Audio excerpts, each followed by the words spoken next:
Hər vaxtınız xeyir olsun əziz izləyicilər. Təhsil saatını izləyirsiniz.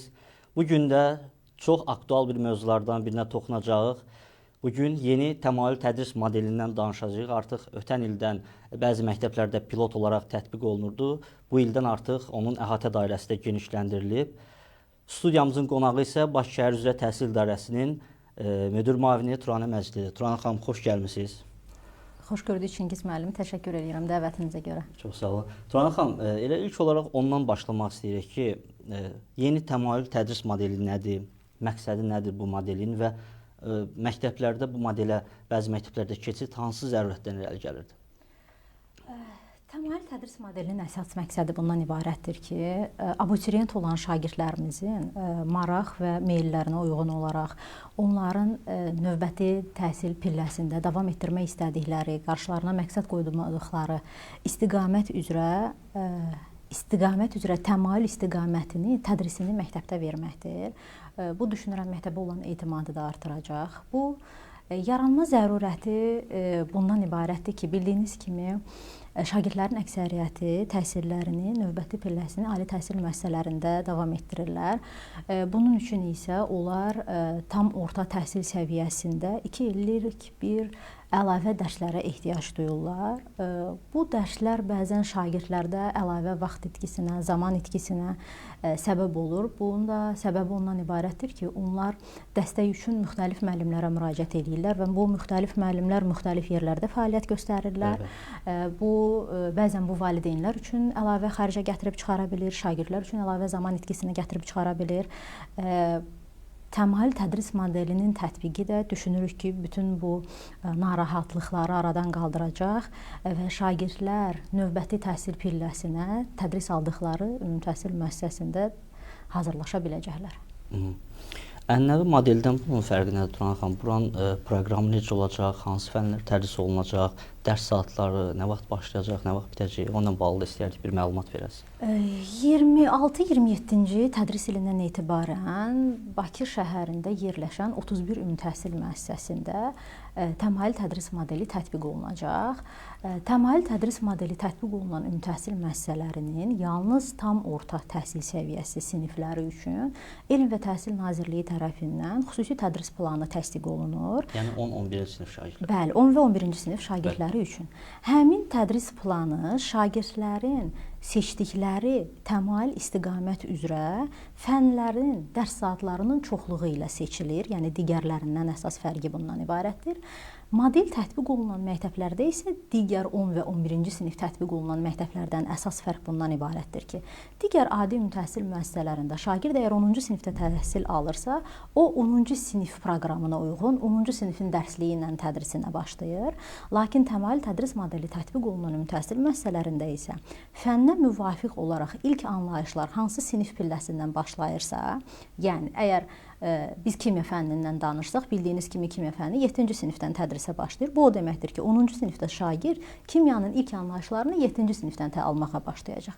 Fənnimiz riyaziyyatdırsa, bu zaman riyaziyyat 5-ci sinifdən ümumi ortada başlayır və bu o deməkdir ki, şagirdlər 5-ci sinifdən ilk natural ədədlərdən tədrisə başlayacaqlar. Əsas fərqləndirən cəhət bundan ibarətdir, digər 10 və 11-ci siniflərə nisbətdə. Bəli, proqramı sırf ali məktəblərə abituriyent hazırlamaq. Bəli, sırf abituriyent hazırlığı istiqamətində nəzərdə tutulur. Bu valideynləri əlavə belə deyək də hazırlıqlara, xərclədikləri vəsaitdən də azad eləyəcək ki, artıq öz belə deyək məktəbin daxilində elə ali məktəblərə hazırlaşa bilsinlər. Bəli. Çox gözəldir.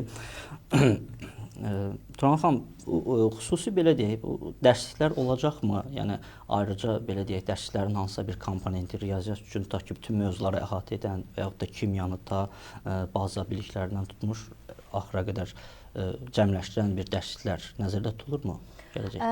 Nəzərdə tutulan hissə əsasən şagirdlərin dərsliklərlə təminatından bağlıdır. Yəni hansı fənn üzrə, hansı sinif pilləsindən müəllim dərsinin tədrisinə başlamağı doğru hesab edirsə, hansı bölmədən, bütün dərsliklərlə şagirdlər dövlət təminatı ilə təmin olunacaqlar. Bu o deməkdir ki, şagird 10-cu sinif olmasına baxmayaraq, o 7-ci sinif fizika dərsliyi ilə, 5-ci sinif riyaziyyat dərsliyi ilə təmin olunacaq.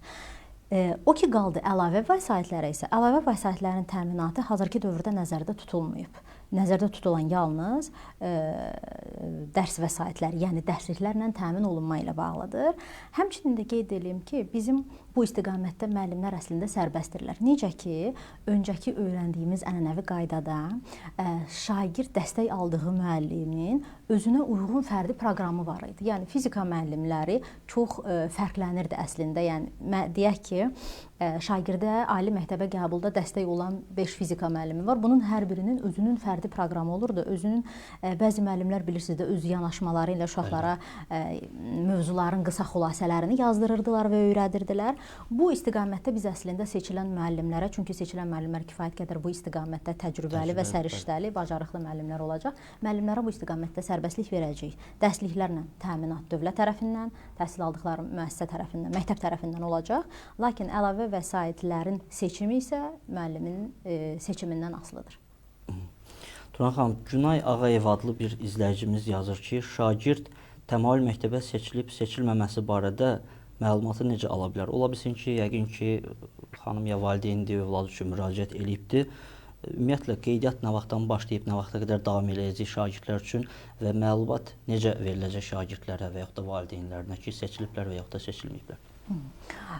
Qeydiyyat elektron qaydada aparılır. Daha çox ailənin, daha çox valideynin və şagirdin modelin fürsətlərindən yararlana bilməsi üçün biz qeydiyyat tarixini 1 sentyabra qədər uzatmışıq. Həmçinin 10-cu sinifə bilirsiniz, kütləvi qəbul 10-cu sinifə avqust ayında aparılır. Bu şagird qəbulu qaydalarına da müvafiq olaraq biz avqust ayı boyunca da şagird qəbulunu uzatma ilə bağlı elan da vermişik. Qəbul 1 sentyabra qədər qeydiyyat aktiv olacaq və uzadılır. Şagird qəbulundan bağlı isə qəbul seçilən 31 ümumi təhsil müəssisəsində mövcud yerlərə uyğun aparılacaq. Yəni, müraciət edən şagirdlər arasından hansı təmayül istiqamətini seçibsə, bal ardıcıllığından, bu 9-cu sinif buraxılış imtahan nəticələrinə əsasən, bal ardıcıllığından şagirdlər yerləşdiriləcək. Müvafiq verilən yer təmayül istiqaməti ilə tam dolduqdan sonra digər şagirdlər təmayül tədris modeli tətbiq olunan layihədən bu il istifadə edə bilməmiş olacaqlar.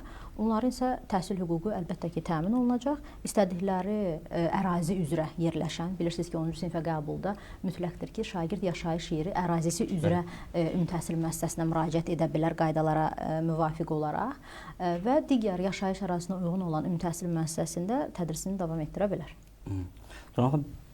Bəs şagird seçildi və yaxud da ki, bir müddətdən sonra fikrini dəyişə bilər. Tutaq ki, başqa bir sahəyə yönələ bilər və deyə bilər ki, mən artıq təmayül sinifli məktəbdə tədris almaq istəmirəm. Bu zaman o şagirdlər üçün yenə yer dəyişmək üçün şərait yaradılacaqmı? Çünki şagird yer dəyişmə sistemi bilir ki, digər siniflərdə var. O siniflər üçün də tətbiq olunacaq? Əlbəttə.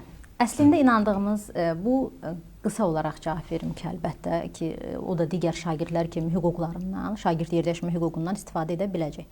Ancaq inandığımız bundan ibarətdir ki, seçilən şagirdlər üçün bu həqiqətən də bir uğur nişanəsi olacaq və modeldən uzaqlaşmaq istəyən yox da, modeldə sinifin tutumunun artırılmasından bağlı müraciətlər daha çox olacaq.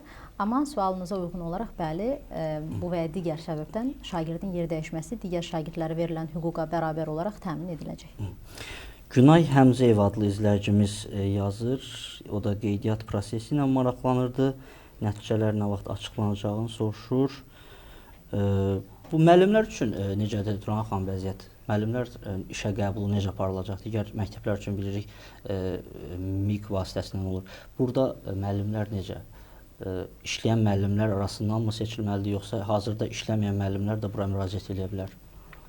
Müəllimlərin qəbulu ilə bağlı həqiqətən də suallar çox sayılıdır. Ümid edirəm ki, fürsətdən istifadə edib biz bütün qaranlıq məqamları bu istiqamətdə aydınlaşdıra bilərik. Deməli, bilirsiniz ki, Azərbaycan Respublikasında müəllim müəssisəyə yalnız müəllimlərin işə qəbul müsabiqəsi vasitəsilə təyin oluna bilir. Bu səbəbdən təmayül tədris modeli tətbiq olunan ümumi təhsil müəssisələrinə müəllim qəbulu müəllimlərin işə qəbul müsabiqəsindən uğur qazanmış və hazırda ümumi təhsil müəssisələrində çalışan müəllimlər arasından seçiləcək. Çünki seçim üçün əsas meyar müəllimin ən azı 3 il pedaqoji təcrübəsinin olması, müəllimin qiymətləndirmə nəticələrinin, buna müəllimin diaqnostik qiymətləndirməsi, müəllimlərin işə qəbulu və ya sertifikasiya nəticələrinin 85% və daha yüksək olan müəllimlər, həmçinin şagirdlərin ali təhsil müəssisələrinə hazırlığı istiqamətində müəyyən təcrübəsi olan müəllimlər seçiləcək. Seçimə biz artıq start vermişik. Onun texniki hissələri, seçim meyarları müəyyənləşdirilib. Növbəti həftədən 3 avqustdan etibarən biz müsahibələrə start veririk. Bununla bağlı cari bu həftədən etibarən müəllimlərə SMS vasitəsilə xəbər gedəcək və onlar müsahibəyə dəvət olunacaqlar. İlkin olaraq Azərbaycan dili və ədəbiyyatı, riyaziyyat və ingilis dili fənn müəllimlərinin müsahibəsi nəzərdə tutulub. Həmçinin qeyd edim ki, müsahibəyə dəvət həddindən artıq çox, 31 müəssisə üzrə çoxsaylı müraciətlərimiz var. 5000-dən çox müəllim bu günə qədər müraciət edib layihə çərçivəsində çalışmaq üçün. Bu səbəbdən biz müəyyən prioritetlər müəyyənləşdirmişik ki, müsahibəyə kimlər hansı sıra ilə dəvət olunacaqlar. Mən fürsətdən istifadə edib bunu da istəyərdim ki, paylaşım sizlərlə. İlkin olaraq layihə tətbiq olunan ümumi təhsil müəssisələrində çalışan və az öncə qeyd etdiyim 85% qiymətləndirmə nəticələri, pedaqoji təcrübə və həmin fənn istiqamətində olan müəllimlər. Yəni 31 müəssisədə çalışan müəllimləri biz ilk öncə müsahibəyə dəvət edəcəyik. Müsahibədə həmin müəssisədə çalışan fənn üzrə uğurlu namizəd tapılmazsa, bu zaman biz müəssisənin yerləşdiyi rayonda çalışan müəllimləri ikinci etapda dəvət edəcəyik müsahibədə. Əgər bu ikinci etapda da fənn üzrə müvafiq tələblərə cavab verən müəllim tapılmazsa, bu zaman sərbəst seçimlə müraciət etmiş digər müəllimlər müsahibəyə dəvət olunacaqlar. Xanım, tutaq ki, bir başqa məktəbdən bu məktəbə seçildi, təmayül məktəbə. Həmin müəllim əvvəlki iş yerində də qalmaq şərtinə burada dərs deyə bilərmi? Yoxsa oradan çıxıb burada əsas belə deyək ki, daimi iş yerinə keçməlidir, sonra tədrislə başlamalıdır? Seçim əslində iki istiqamətdə aparılacaq. Birinci istiqamət bundan ibarətdir ki, müəllim əvvəl çalışdığı müəssisədən ayrılacaq və təmayül tədris modeli tətbiq olunan məktəbə əvvəlki növ ilə, müqavilə növü ilə, çünki bu da həmişə bizə ünvanlanan sualdır. Əgər müəllim çalışdığı müəssisədə müddətsiz müqavilə ilə çalışırdısa, müddətsiz müqavilə ilə təmayül tədris modeli tətbiq olunan müəssisəyə işlə təmin olunacaq və müqavilə bu formada bağlanılacaq. Lakin bəzi fənlər var ki, buna 4-cü qrup üzrə biologiya fənnini nümunə göstərə bilərəm ki, əgər həmin təmayül tədris modeli tətbiq olunan məktəbdə yetərsay dərs saatı olmazsa və dərs saatı çox az olarsa, bu zaman həmin müvafiq fənlər üzrə müəllimlərlə ikinci iş yeri kimi müqavilə ilə bu tədris ili üçündür plan. Müqavilə ilə müəllim işə götürülə bilər. Növbəti tədris ilində dərs saatları artarsa, müəllim əsas iş yerindən çıxaraq təmayül tədris modeli tətbiq olunan müəssisədə əsas iş yeri olaraq işə götürülə bilər. Aydındır. Bir sual ünvanlamışdı bizə Turan xanım. Müəllim iş yerindən çıxıb bura gəlir, tutaq ki, bu təmayül məktəbdə dərs deməyə, amma sonra ola bilər də, yəni şəxsi həyatla bağlı və yaxud da ailəvi məsələlərlə bağlı iş yerini təzədən dəyişməli olur.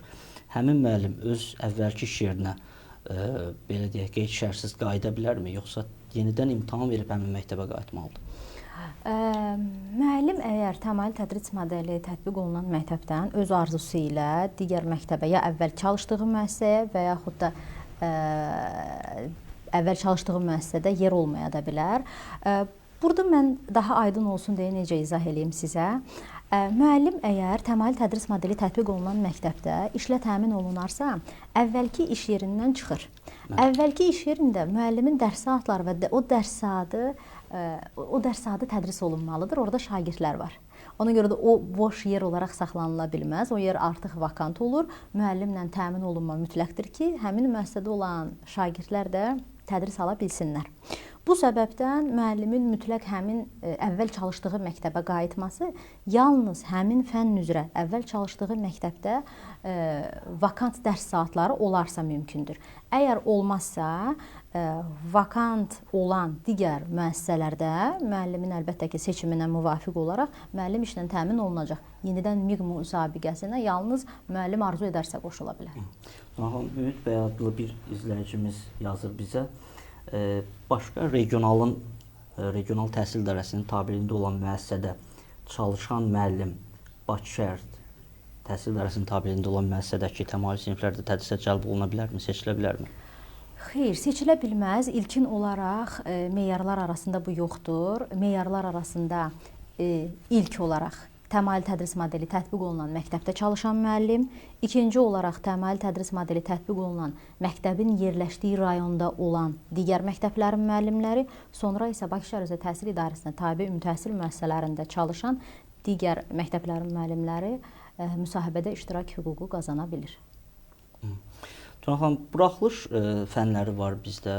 Onlarla bağlı buraxılış imtahanları müəyyən qədər belə deyim də tədrisli yekunlaşmamış, bəzən baş durur mart ayında, aprel ayında. Bu fənlər üzrə şagirdlər imtahan verdikdən sonra həmin fənlərin yenə tədrisi məktəblərdə aparılacaqmı, təmayül siniflərdə, yoxsa dayandırılacaq, digər fənlər üzrə tədrisə keçəcəklər?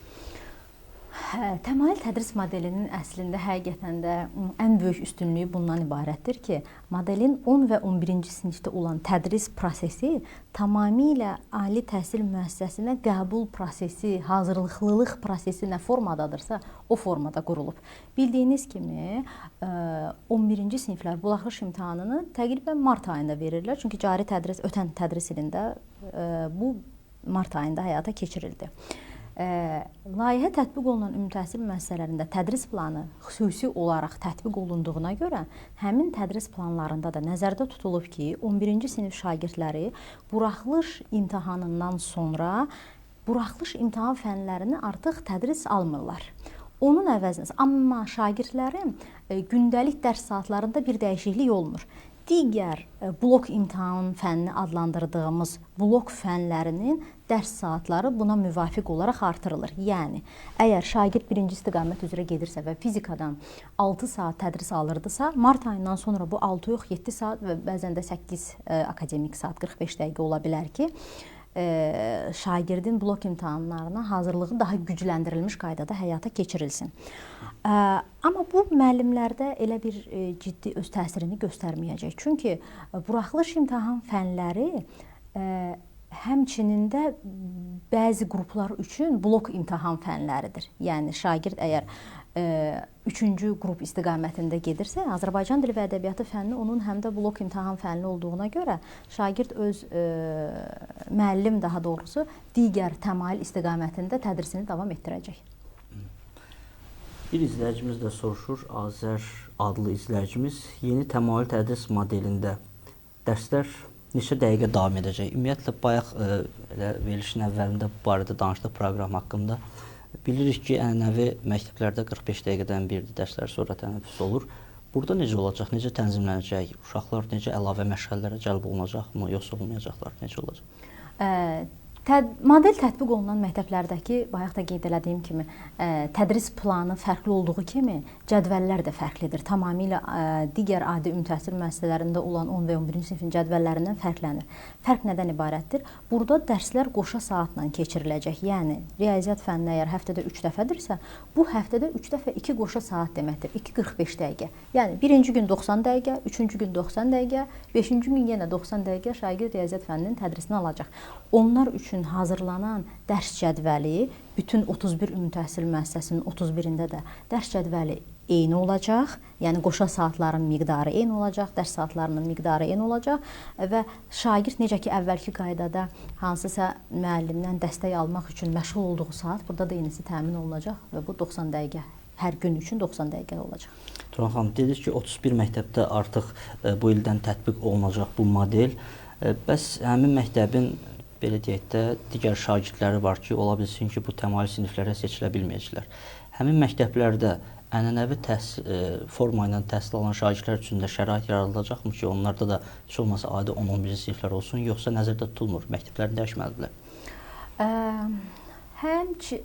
Həm 31 ümumi təhsil müəssisəsində təhsil alan şagirdlər, həmçinin də digər müəssisələrdə 9-cu sinifə qədər təhsil alan, lakin bu müəssisələrdə təhsilini davam etdirmək istəyən, layihəyə müraciət edən, lakin yer azlığı səbəbindən seçilə bilməyən şagirdlərin təhsil hüququ təmin olunur. Şagirdlər ya istədikləri özlərinin seçiminə uyğun olaraq məktəblərdə, ya da öncədən tədris aldıqları məktəbdə təhsillərini davam etdirə bilərlər. Yəni bu şagirdlərə hansısa bir maneə yaratmır. Lakin layihə çərçivəsində tətbiq olunan bu 31 ümumi təhsil müəssisəsində eyni sayda 10-cu və 11-ci sinifin mövcudluğu məsələsi məktəbin infrastrukturundan, məktəbin maddi-texniki bazasından asılıdır ki, məktəbin imkanları buna icazə verirmi? Həm təmayül tədris modeli ilə olan 10 və 11-ci sinifin bütün tutumunu qarşılaya bilsin, həmçinin də adi sinifləri. Mən indi izləyicilərimizə səslənmək istəyirəm ki, veriliş ərzində də bizə suallarınızı ünvanlaya bilərsiniz. Qeyd edim ki, Təhsil TV-nin Facebook və YouTube səhifələrindən hazırda bizi canlı olaraq izləyirsiniz. Veriliş ərzində səsləndirə bildiyimiz sualları səsləndirməyə çalışacaq. Amma digər suallarınız da ki, agentliyin, eləcə də Bakı Şəhər üzrə Təhsil İdarəsinin əməkdaşları tərəfindən cavablandırılacaq. Xanım, davam etmək istəyirdim. Müəllimlər var ki, bugün məktəblərdə 2 dənə fənni tədris edirlər. Riyaziyyat və informatikanı. Yəni, elə peşəkar müəllimlərimiz çoxdur ki, hər iki fənni çox mükəmməl şəkildə tədris edirlər. Onlara bu təmayül siniflərdə 2 fəndən tədris aparmağa imkan varmı, yoxsa hər bir fənn üzrə bir müəllim seçiləcək ora? Ayrı-ayrı müəllim, belə deyək. Aydındır, təşəkkür edirəm. Mən sizə nəzərdə tutulanı və planlananı deyə bilərəm. Ümumiyyətlə, bilirsiniz ki, artıq 5 ildir sertifikasiya imtahanları keçirilir ölkəmizdə və sertifikasiya imtahanından sonra da məktəblərə, məktəb rəhbərlərinə, müəllimlərə tövsiyə bundan ibarətdir ki, müəllim hansı fənn üzrə sertifikasiya imtahanına cəlb olunubsa, tədrisini həmin fənn istiqamətində verə bilsin. Ancaq bizim yaxın fənlərimiz var. Bildiyiniz kimi müəllimlərin də ali təhsil üzrə ixtisasları da ikili ixtisas olan müəllimlərimiz var. Lakin onlar sertifikasiya imtahanına yalnız özlərinin seçdikləri və yaxud da onların əmək müqaviləsindən işə götürüldükləri fənnə uyğun olaraq sertifikasiya imtahanına cəlb olunublar. Ona görə də ilkin olaraq tövsiyə sertifikasiya imtahanına və yaxud da digər qiymətləndirmə imtahanına hansı fənn üzrə cəlb olunubsa, həmin fənn üzrə tədris aparmasıdır və biz seçimi bu istiqamətdə aparacağıq ki, müəllim hansı fəndən daha ixtisaslıdırsa, təmayül tədris modeli tətbiq olunan məktəbdə də həmin fənni tədrisində daha faydalı olsun. Nəticə əsaslı müqavilə nədir? Müəllimlər soruşurlar, yəqin şərtlərdə vardı bu nəticə əsaslı müqavilə. Yəqin müəllimlər ilə bağlanan əmək müqaviləsindən bəlkə gedir söhbət.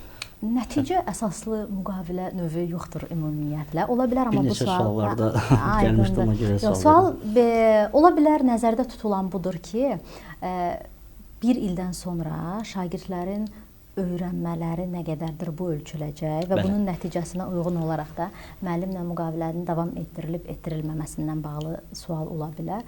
Rəsmi olaraq nəticə əsaslı müqavilə növü yoxdur və ona görə də biz nəticə əsaslı müqavilə bağlanıla bilməz müəllimlərlə. Ümumiyyətlə bu nəticələrə əsasən müəllimlər dəyişdiriləcəkmi? Müddətli və yaxud da müddətsiz ola bilər. Amma əlbəttə ki, şagirdlərin öyrənməsinə, müəllimlərin öyrətmə bacarığına uyğun olaraq müəllimlərin dəyişdirilməsi nəzərdə tutula bilər. Müqavilə 1 il müddətinə bağlanılır. Əgər müəllim əvvəl çalışdığı müəssisədə müddətsiz müqavilə ilə çalışırdısa, yenidən müddətsiz müqavilə ilə çalışacaq. Çünki bu bəzən müəllimləri biz bilirik narahat edir ki, biz müddətsiz müqavilə ilə çalışırdıq, təmayül tədris modeli tətbiq olunan məktəbə gəlmək istəyirik, ancaq müqaviləmizin növünün dəyişməsini istəmirik. Burada hər hansı bir təhlükə yoxdur. Müəllim müddətsiz olaraq da işə götürüləcək. Yetər ki, müəllimin bacarığı, səriştəsi buna uyğun olsun, müəllim meyarlara cavab versin və müqavilənin növü dəyişməz olaraq qalacaq. Bəs Turan xanım, nəticələri yüksək olan məktəblərdə müəllimlər üçün belə deyək, əlavə bonusların tətbiqi belə bir şey nəzərdə tutulurmu yoxsa necə? Mükafatların tətbiqini nəzərdə tutursunuzsa, düşünürəm ki, bu mexanizm işlənilə bilər. Bəli, həqiqətən də daha rəqabətli təmayül tədris modeli mühiti yaratmaq üçün müəllimlərin öyrətmə bacarıqlarına uyğun, şagirdlərin öyrənmə motivasiyasına uyğun olaraq müəllimlərə mükafatlandırma tətbiqi mexanizmi işlənilə bilər. Tamam, məktəblərdə bu şagirdlərin bəs qiymətləndirilməsi necə aparılacaq? Belə deyək, idarə tərəfindən vaxtaşırı sınaq imtahanları keçiriləcək, yoxsa ənənəvi olaraq 10-11 siniflərdə şagirdlərin qiymətləndirilməsi necədirsə, burada da elə aparılacaq? Bildiyiniz kimi, bu həmçinin biz danışırıq, model həm ali təhsil müəssisəsinə şagirdləri hazırlayır, həmçinin də sonda şagirdlər tam orta təhsil haqqında dövlət sənədi olan attestatla təmin olunurlar.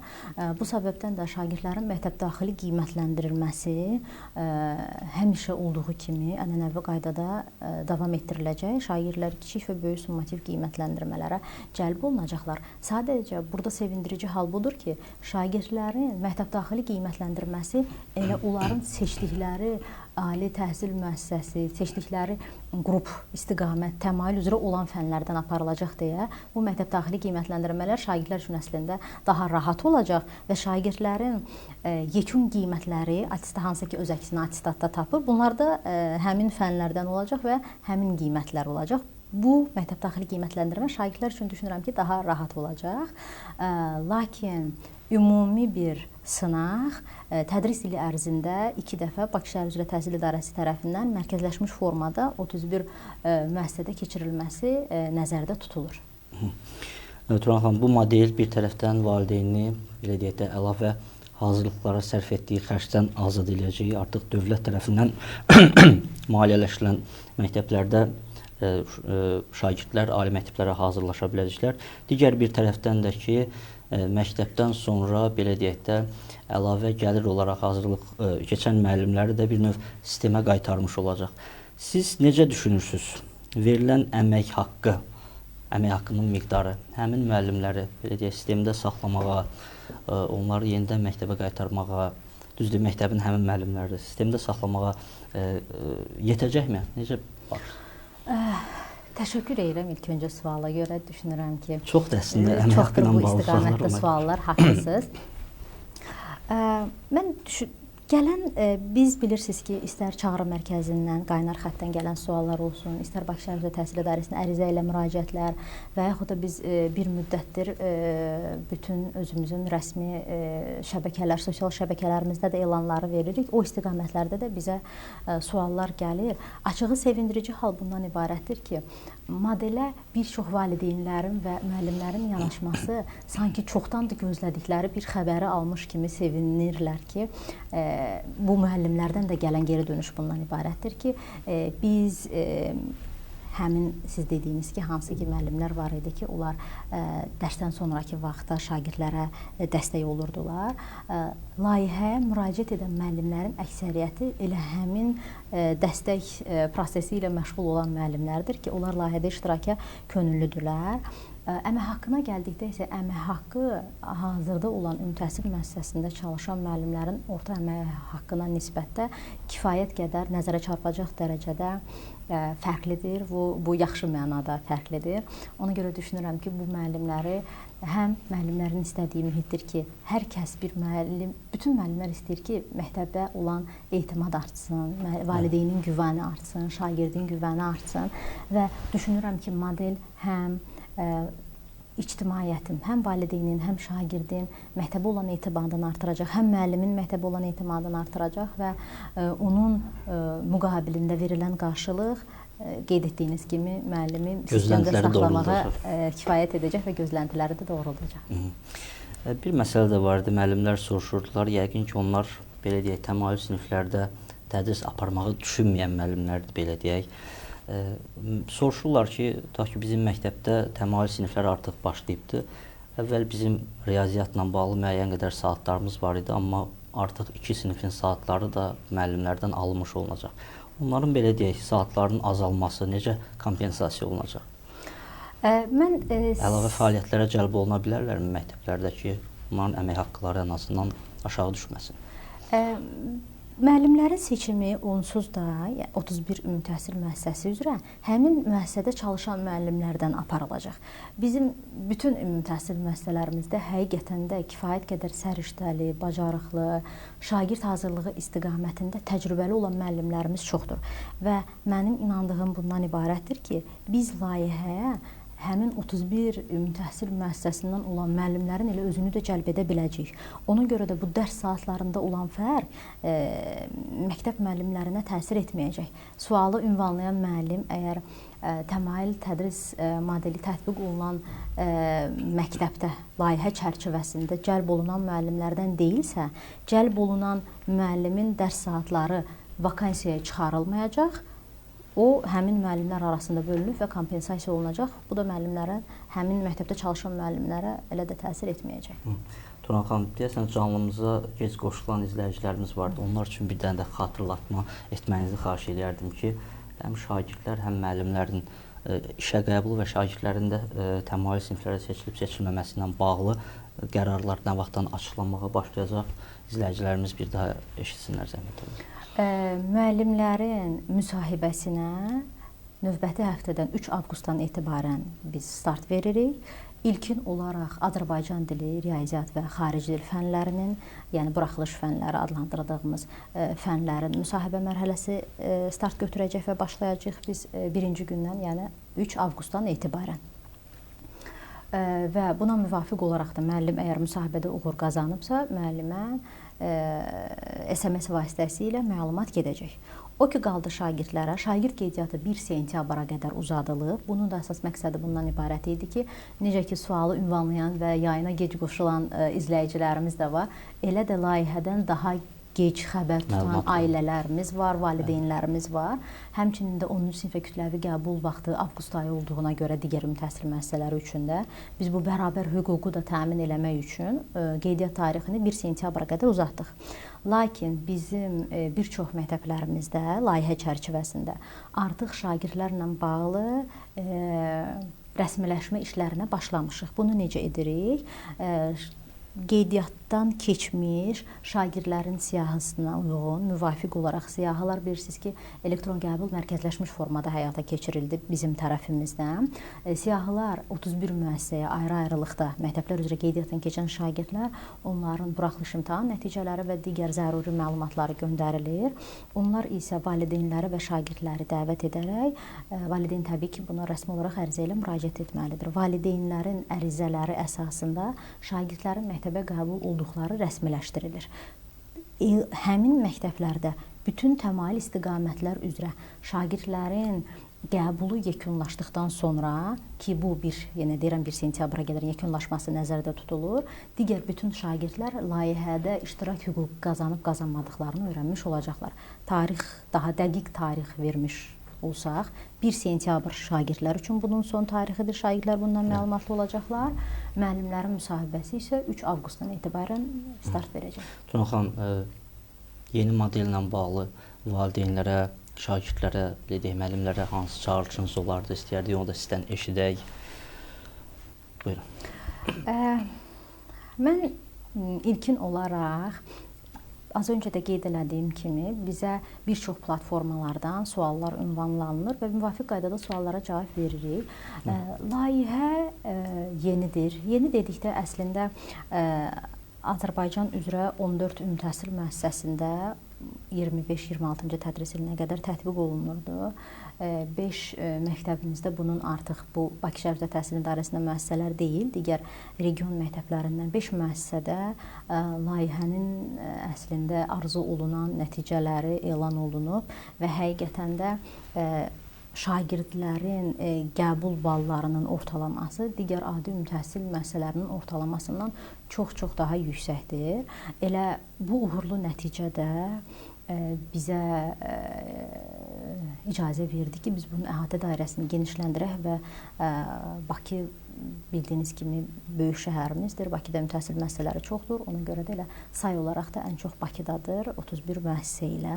Mən valideynlərə əslində çağırışım bundan ibarətdir ki, Valideynlər, mən çox istərdim ki, bəli, valideyn şagirdin, övladını istiqamətləndirməlidir, ona tövsiyə verməlidir, lakin məcbur etməməlidir.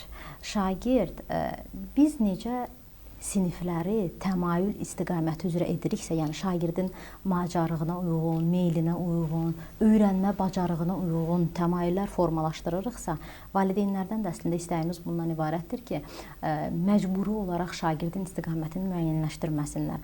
Artıq o 9-cu sinifdir, icbari təhsilini yekunlaşdırıb, buraxılış imtahanından müəyyən nəticələri var. Buraxılış imtahan nəticələrinə əsasən də şagirdin hansı istiqaməti daha yaxşı öyrənə biləcəyi, hansı istiqamətdə daha çox marağının olduğunu görür və valideynlərdən istəyimiz istiqamətləndirməni şagirdin bacarığına uyğun aparmaqdır ki, bizim üçün də əslində nəticə vermək daha asan da olsun.